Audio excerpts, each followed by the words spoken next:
இருக்கிறது Avadi market, fish market வந்திருக்கோம். பாருங்கள், செம்ம ரஷ்ஷு. மீன் வாங்க வந்திருக்கோம்.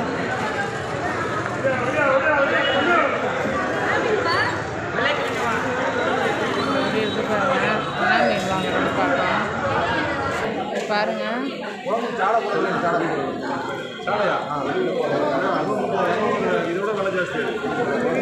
கொடுவா வாங்கியிருக்கோம்.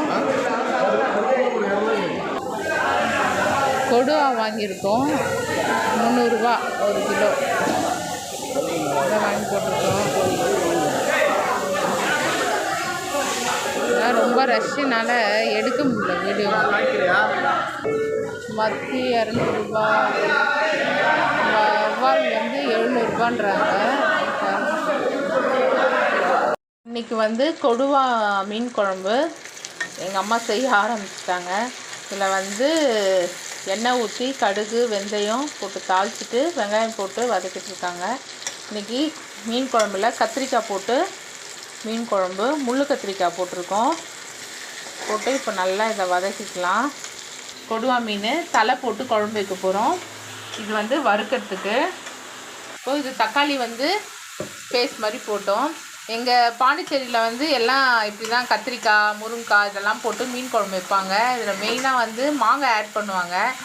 என் வீட்டுக்காருக்கு மாங்காய் பிடிக்காதனால எங்கள் அம்மா வந்து மாங்காய் போடலை.